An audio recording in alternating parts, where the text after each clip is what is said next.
Hi there everyone, Dr. Tracy Hoffman coming to you from Ashkelon, Israel, and the ancient site of Ashkelon, where we've been excavating on the Leon Levy expedition since 1985. Right now I'm standing in the Canaanite Gate. It's the earliest known gate into this city, the ancient city of Ashkelon, and it dates to 1850 BCE.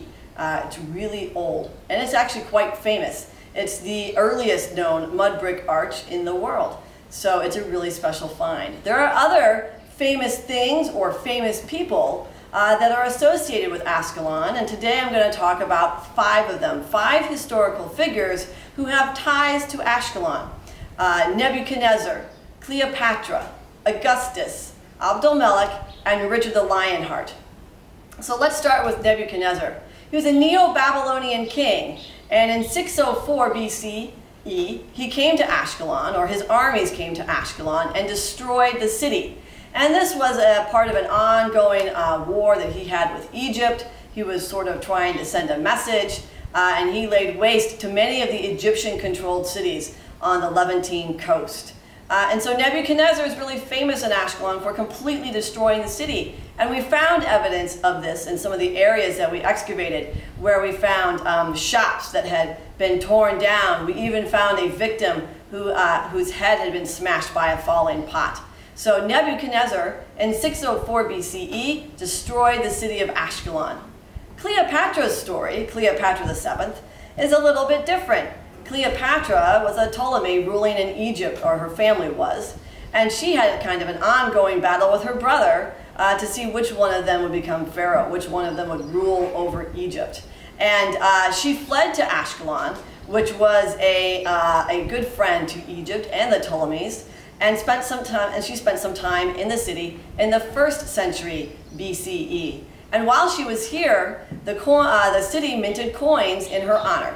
And we have one of those coins. It's a silver tetradrachma, and it shows a picture of Cleopatra. And what's really interesting is she's got a big nose. All right, Augustus.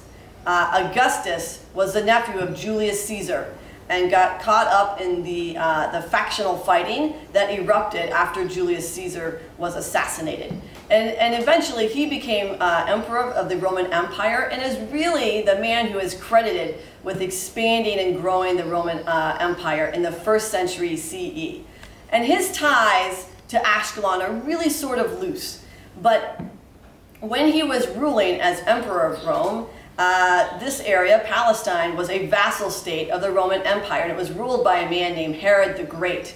And Herod the Great, perhaps to gain favor with Augustus, gifted him a palace here in Ashkelon. Ashkelon is where Herod, it was rumored, was born. So Herod gifted this palace to Augustus. Augustus never visited the palace, never stayed here. Instead, the story goes, he actually gave the palace to Herod's sister Salome. All right, but perhaps at one point we can imagine that he thought about visiting if he had come to this part of the world. Abdul-Melech was an Umayyad caliph, and he is very important to Ashkelon in the late 7th century for a number of reasons. He refortified the city and made sure that its defenses were strong so its population was protected. He shortly after he reformed the coins, he is the one who established in the Islamic world the way their coins should look.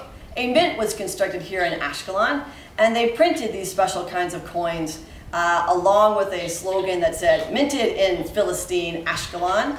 And so he was important for that reason as well. He also encouraged the settlement of soldiers in and around the city, again to bolster its defenses and to build up the population.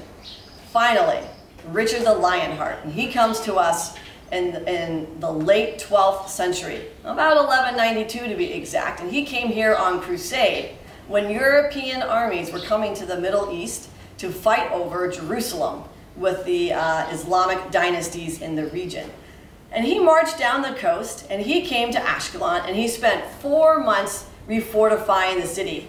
It had been destroyed a year earlier, but he knew it was really important, and so he wanted to be here, and he refortified the city. And after he spent 4 months doing this, there was some trouble at home and he decided that he needed to return to England. So he destroyed the walls that he rebuilt and then went back home, although he never made it. That was his intention, was to go home. He never made it. So those are 5 historical figures: Nebuchadnezzar, Cleopatra, Augustus, Abdul-Melech, and Richard the Lionheart, who all have ties to the ancient city of Ashkelon.